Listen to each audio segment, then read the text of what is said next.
bombers were also very important because they could bomb a specific place and destroy it, so our troops could move in. They were also very important in D-Day, which I'll talk about a little later. They often needed fighter escorts, and that's another reason that fighters were important. Reconnaissance, they were significant because they would go behind enemy lines and see where everything was. They would figure out the lay of the land so that we could attack and know where stuff was better. Seaplanes. They were also important. They could land on the water, which was kind of cool. They could also, they were long-distance reconnaissance craft as well. They were used for reconnaissance. Transport. They could, sometimes men on the ground would need support, and they couldn't get it from behind them because all their troops had already been exhausted. So they could bring troops in, like 20 men on these transport craft, and they could drop them, and they were parachuters, and they'd come down, and then they could also drop supplies for the troops on the ground. So that was why they were important. Trainers were important. They would use old World War I trainer aircraft, and you couldn't really be a good pilot or a good ace if you hadn't really trained at all. So you needed to be trained, so they train you in these craft, and then you go on to the better aircraft to fight in the war. Rotorcraft. They were just being developed in World War II. They were used more in later wars, but they did go on some missions. Lighter than air. They could go up in the air without going anywhere. They were kind of like a watchtower. They could go see all around them, and they were used as reconnaissance sometimes.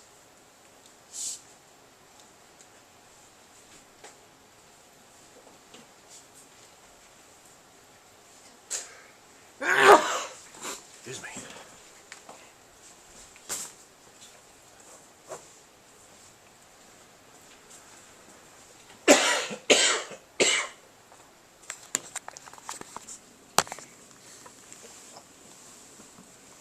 So there were a lot of aircraft in World War II, but there were a lot of more important ones than others. So these are 4 of the more important American aircraft. The B-17 Flying Fortress. It was important. It was well known. People also knew it because of its strategic bombing. And it was also important because it was such a successful bomber that they made a bigger version called the B-29, and it ended up dropping the atomic bombs on Hiroshima and Nagasaki, which won the war for us in the Pacific Theater. So that's why that plane is very important. The P-61 Black Widow. This is a very significant plane. It was a fighter. It could carry some bombs, but it was the first fighter made to be a night fighter. And as you can see, this is a model of it. It's called the P-61 Northrop Black Widow. It was an unusually big fighter. It could carry a fair amount of men, and unlike most fighters, it had 2 props and 8 blades, 4 blades on each prop. It was just a big fighter. It was also, it used radar. In this front tip, there's a radar dish, and it would use that to find its enemy.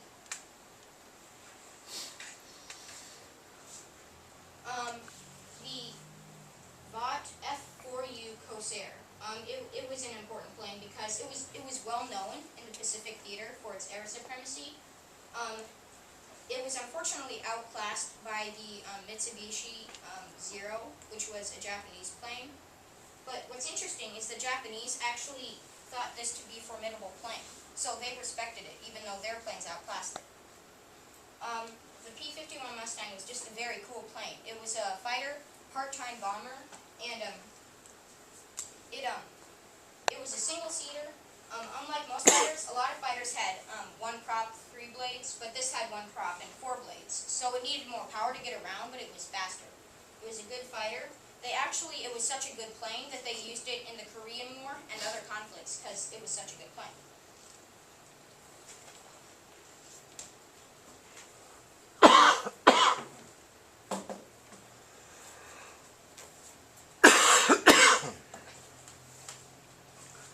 These are 4 some of the greater aces, and this is Luther Rahl. He was in the Luftwaffe. That's that's the German Air Force, and he shot down 275 planes. He was the second highest scoring ace in World War II. So this is Nahalan. I have a hard time pronouncing that. He was in the Royal Air Force, the British Air Force, and he shot down 16 and 1/2 aircraft. Now I know that you're thinking this guy shot down 275 and he only shot down 16 and 1/2. But the reason he is such a good ace is because he did 7.5 of those kills after he had an amputated arm.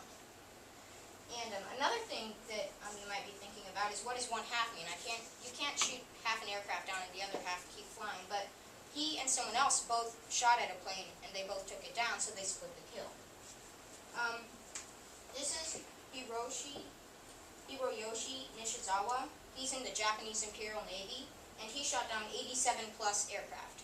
Now, the reason it says 87 plus is because I could find that he definitely shot down 87, but he might have shot down more when he was off chart. Just as a little side note, he more than doubled our best aces score. So we were highly out-aced, but we were not playing, which I'll talk about later. This is Richard Bong, U.S. Army Air Force. He's the highest scoring American ace in World War II, and he shot down 40 aircraft. He was a good ace. He would actually teach the people who were going to fly and be in World War II, he would teach them how to come in on a runway if they had been shot or if they were on one wheel. He was also an instructor.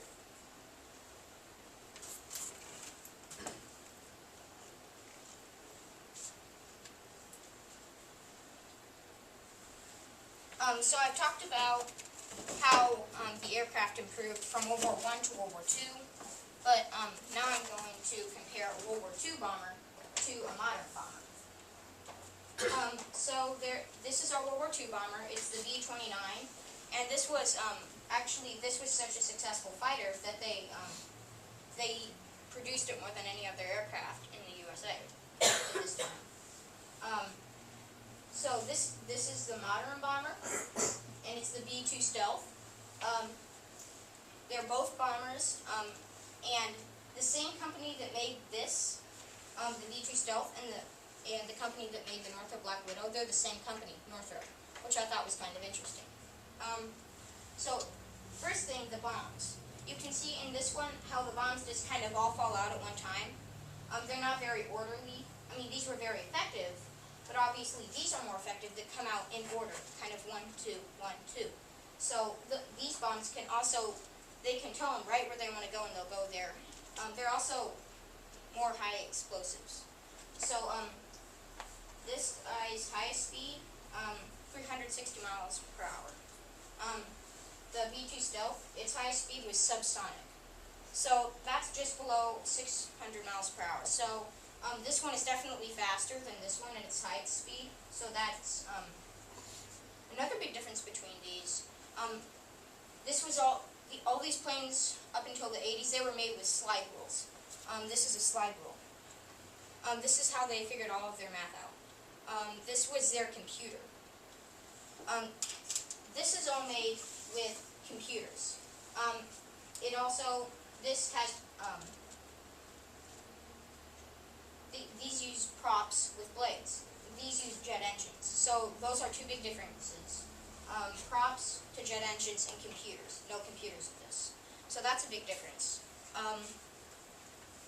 This lowest speed, 220 miles per hour that it could go in the air when it was running. And this lowest speed was 140 miles per hour. So the B-229, it was either 365 or 220. Its speed range was right next to each other. But here, high subsonic just below 600, and then it drops all the way down to 140. So it had a bigger speed range. So obviously this is the better bomber, but that's because it was made. It's made now, and it's actually a very effective bomber. Another thing, the B-29, it was just a big hunk of metal in the sky. You could hear it coming from a mile away. They could detect it on radar. The B-2 Stealth, it sends off less single than an eagle. So that's a very big That's a very big difference.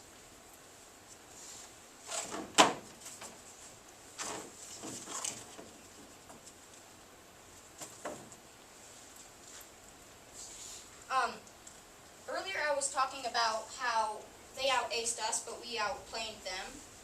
So this is just, again, between us and the Germans. For every 4 planes the Germans would make, we would make 9. So if they made 4,000, we would make 9,000. So that's part of the reason we won the war a little earlier. I mean, a little better. They'd been in this war for like 4 years, so they were exhausted. They didn't have many resources left. They had also been in a war before this. That was World War I. And so they had just been in a war and they were still exhausted. And then they went into World War II. But then we came in and we were a new, fresh country and we had all these resources. And they were putting out war and we were ready and we were going and we had plenty of resources. We also made them faster. We were just a war country. Another thing that helped us, all our factories, instead of making automobiles, they make army jeeps and plane parts. If you were a company that made refrigerators, you would start making plane parts. So all of America pitched in to help the war effort. So that was another big thing that helped us.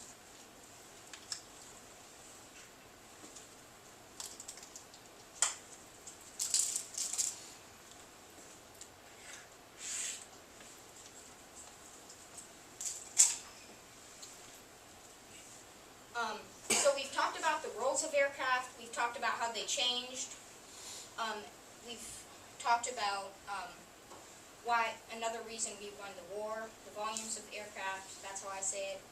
Now we're going to figure out why aircraft were important in a certain battle.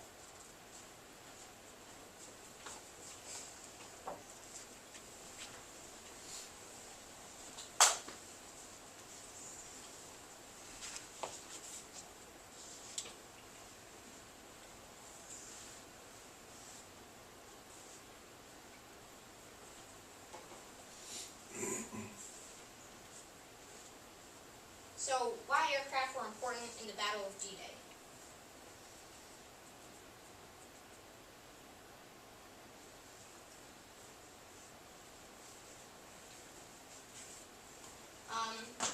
The American aircraft that were used on D-Day. Airborne drop ships were just the troop carriers in the sky that I was talking about earlier.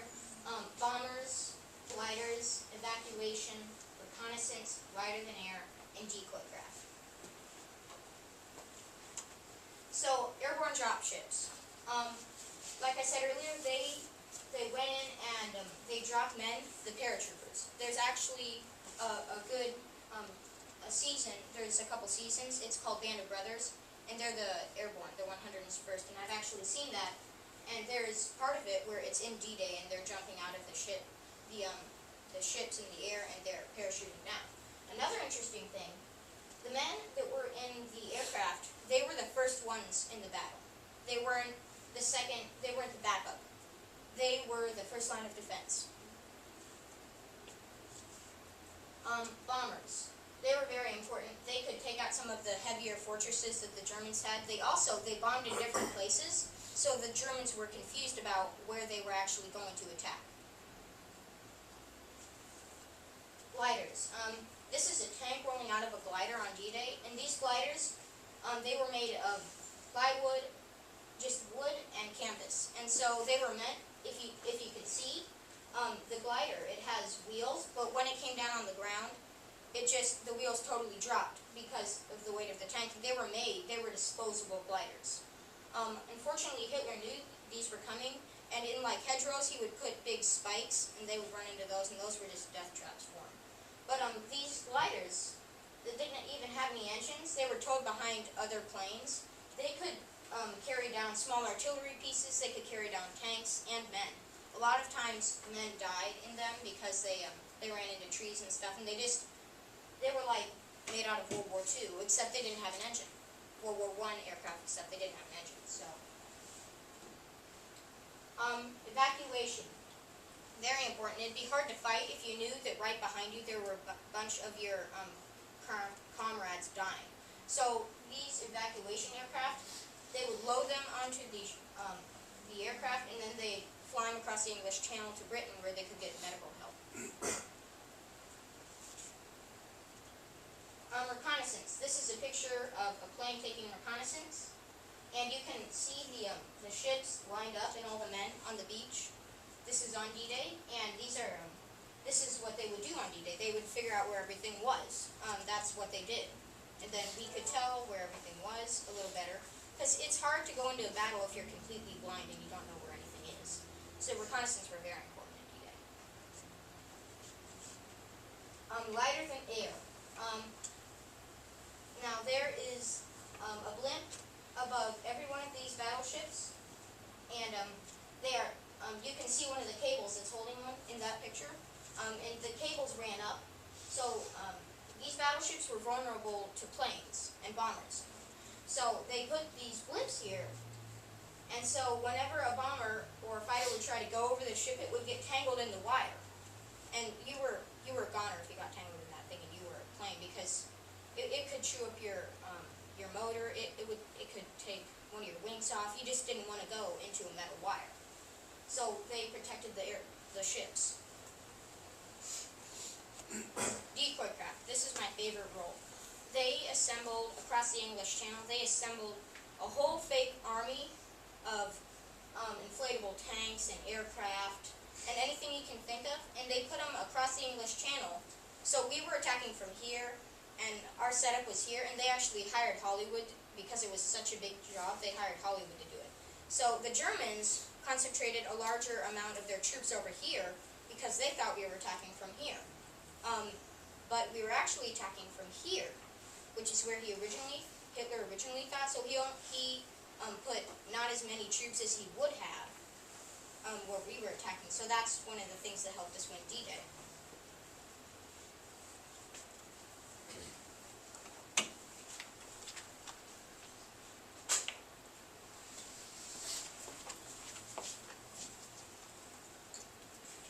So we've talked about why aircraft were important, we've talked about the roles, we've talked about how they improved. Now we're going to compare an American aircraft to an aircraft that was used in Japan. The P-51 Mustang,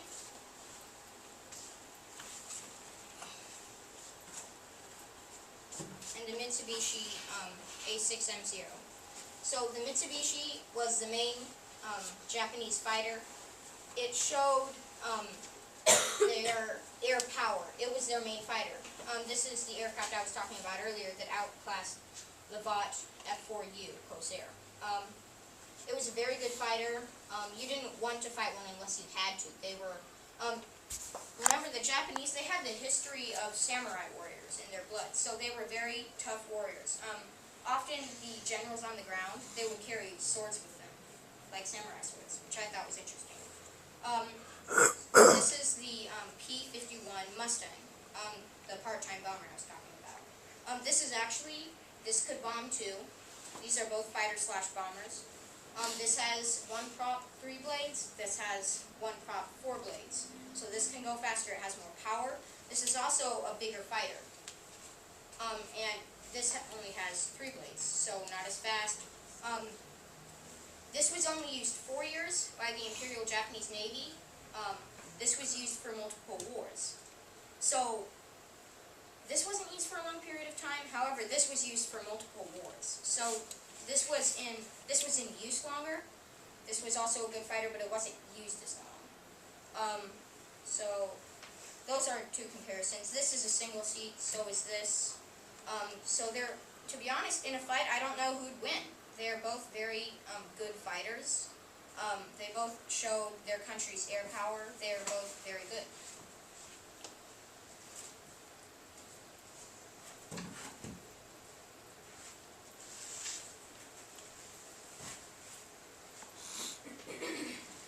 So now we've compared American to Japanese, but there was also British and Nazis and Germans. So this is a British aircraft, the Spitfire. This is the Nazi Germany, the aircraft from Germany, the Messerschmitt Me-210. Spitfire, it was a short-range fighter, so it was made to go up, fly around, shoot down its target, and come back down. This is the, it was also a high-performance plane, so it could do barrel rolls and loops, and it could do 360-degree turn, whatever you wanted it to do. I've been in a high-performance plane like that, and it's pretty cool. So it was also considered one of the best fighters in World War II. And it was. I watched a movie about the Battle of Britain, and they were very good fighters. The Messerschmitt Me-210. It was a heavy fighter, which just means more guns. It was just a bigger, heavier fighter. It was a ground attack, so it would attack anything on the ground. It was like the tank killers that we have now, the planes, like the Warthog. It could attack the ground, and it would just shoot down anything it wanted. Well, not wanted, but anything it could get. So it was a fighter / ground attack. It was also a very large fighter. As you can see here, a single cockpit. This could carry multiple men. It's also just, if you see, it starts out like this at the end, and then it just gets bigger and bigger. So the shape of it was weird. The Spitfire was actually a smaller plane. It doesn't look like it in these two, but these are not to scale. It was a smaller fighter. This also has multiple props. This only has one. It has eight blades, probably. This only has 3. So this is the better plane, in my opinion, but the Germans had the better aces. So it's really kind of leveled out. Again, I mean, you really not know who won unless you saw a battle between them.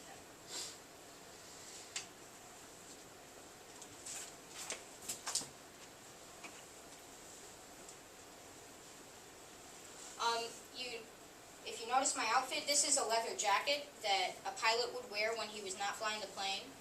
This is the actual coat, the actual dress shirt they would wear. It's all made of wool, so it's very itchy. This is the actual hat they would wear. These are all real. I got them at the Army-Navy store, and the guy who works there, he rented them to me for only $5. So that was a very good deal. I felt like these are not the real pants, but they're very close. This is the real tie. This was used in World War II. These were worn by real people who fought in World War II, which I think is interesting. There's actually on this shirt, it's tucked in, but there's a coffee stain that the man who wore this, there's a coffee stain on it. This is also something he thought that I should show you. This is the B-29, the bigger version of the B-17. And it's signed. These autographs, these are the signatures of the actual people who flew in this very plane in World War II. So I thought that was kind of cool, and he let me show this to you guys for free. He was nice enough to let me show it to you guys. So the World War II is a very big war. In my opinion, the most important in U.S. history. There was ground, there was air, there was all sorts of stuff. There was the part that they used sea, ground, and air. The war wouldn't have been the same without either one of them. Air had a very big impact on the war. And if all this hadn't happened with World War II and the air, I wouldn't be doing this presentation today. And the war its outcome would have been very different. So that's basically why aircraft were important in World War II.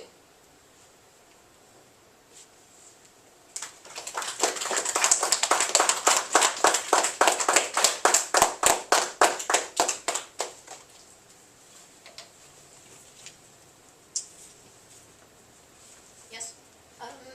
So what I've been wondering is why Hitler didn't really take advantage of the fact that that one plane was made entirely out of like wood and other flammable materials, and like catch them on fire. Oh, the gliders that were Yeah. used in D-Day? Well, there were 2 or 3 gliders, and say this was a real plane that was used in World War II, and it was, but if this was in D-Day, it would tow the gliders behind it, and then it would let them loose, and they would just fly down. And Hitler did know they were coming, and he had some smart plans. Like in hedgerows, he would put big spikes, and it would just tear the gliders up. So he knew they were coming, and he had some good plans, but the gliders still worked very efficiently in World War II. They were mainly used in D-Day, though. Any other questions? Yes? Why did you say that having 4 props would make the plane more powerful than having 3 props?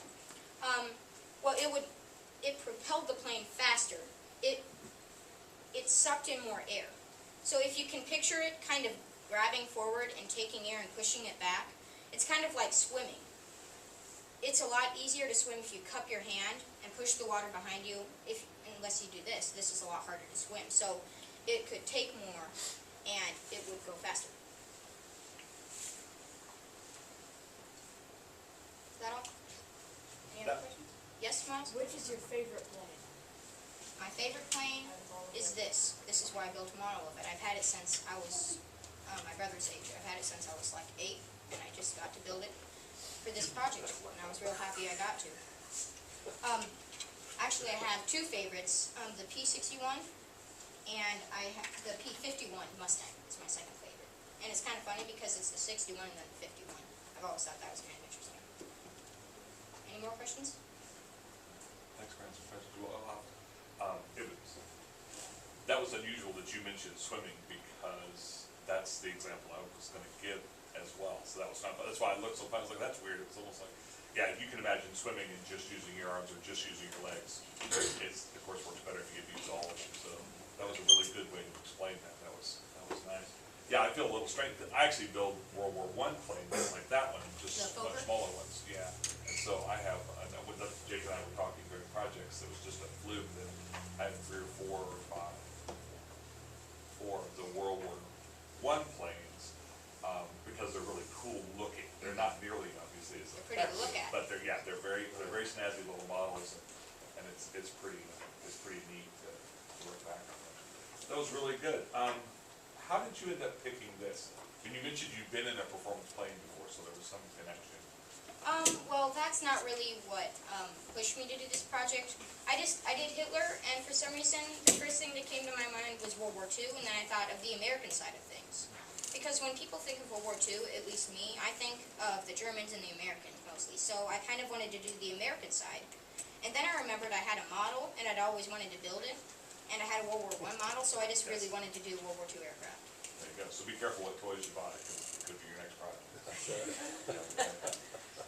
That was really neat. I wondered that, because we talked a little bit, I talked a little bit about, because your first project was on Hitler, and so for your third project, we'll do something not war-related, but I really love I love the topic a lot. I was an aeronautical engineer, so I really love looking at the planes, and some of my notes are going to be pretty geeky in relation to that, so just take that with a grain of salt that I'm coming at that from that perspective.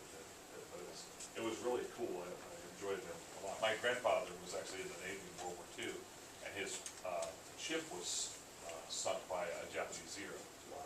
And so he was on the Brooks before it was sank, and so it was kind of amazing. He obviously had a very different perspective on Was it a Japanese kamikaze? aircraft. I don't think so. No, I think they were actually directly bombing. I don't even think it was a torpedo. That was one of the things the Zeros could do because they were used to fighting in the water, is they could carry bombs, or they could carry the equivalent of a torpedo, a propelled bomb.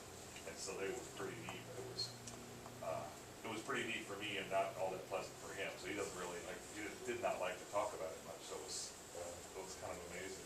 They would have a reunion every year. We would get together, like Ames, Iowa. I don't know why that was the way it was. Farthest from the ocean. Yeah, exactly. I guess, yeah, we're not going anywhere. It was like San Diego. No. But it was like he went to Hawaii and toured the Arizona. And obviously the tour is very different for him than it is for like me. You can walk around and look at So it was really neat. I was glad you chose this topic because it was pretty cool. Guys, we're going to switch pretty quick. I have a super quick question, if that's okay. You mentioned the Pacific Theater, and I'm wondering if you have sort of any idea how the use of planes differed in the Pacific Theater and the European theater. Like, were different planes used more?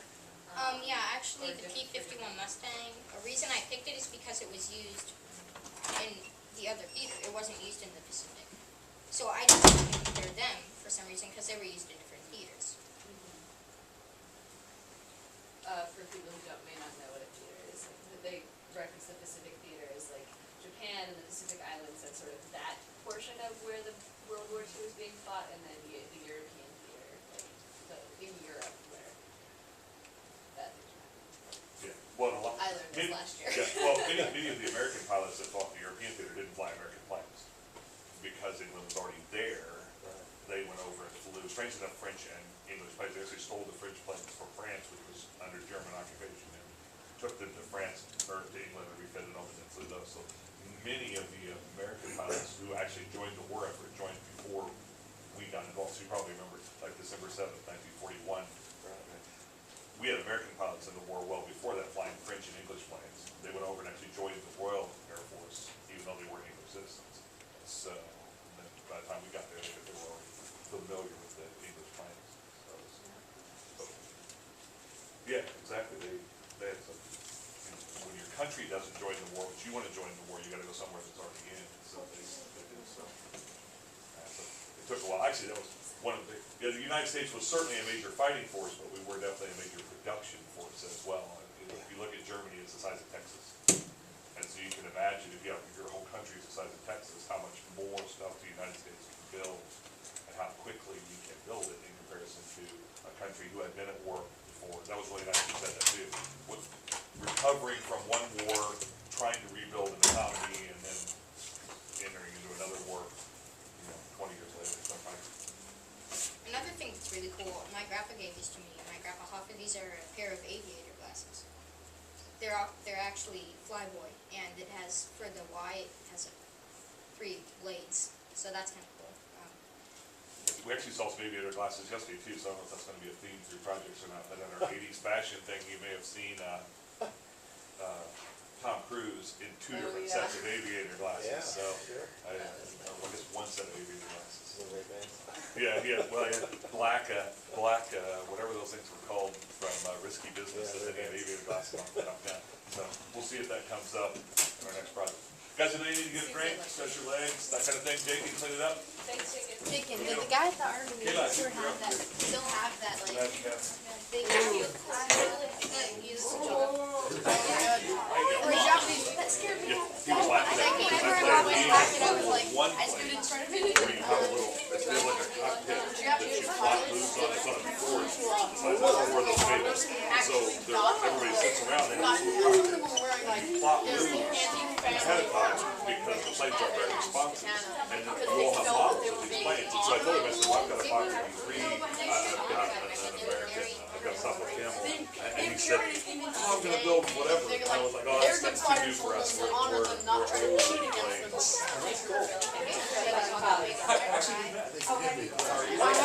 This is what they did, it was not a good way. There's a video camera right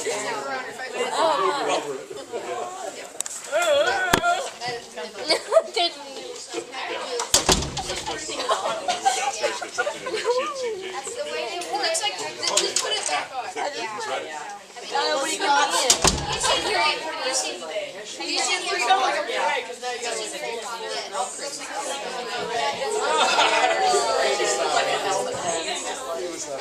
I totally did Sam with the hair to the and Harry. I don't think Really? Sam, Come on, this is my rebellion. Yeah, that's right. That's all it That's is. what I thought he was very practical about it. Well, this is it. This is where I really strongly. Yeah,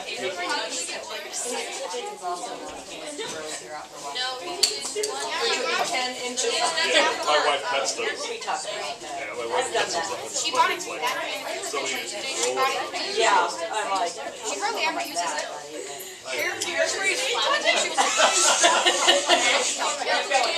Am I on time? Is it about Everybody's got it. Oh my God! I don't know how you do it. I get this far and it's just a button. My buddy promises me if I wait another month. hairspray and sunscreen and all that? I had a letter. Yeah, stays on. Make Make sure that Try not the most. It's like you got sunburn. Yeah. other than that,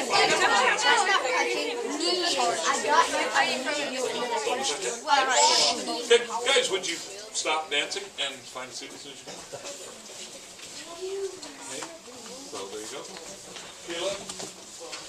Is it okay if some of our guests stay and watch your project on the Titanic as well? Or will that be fair?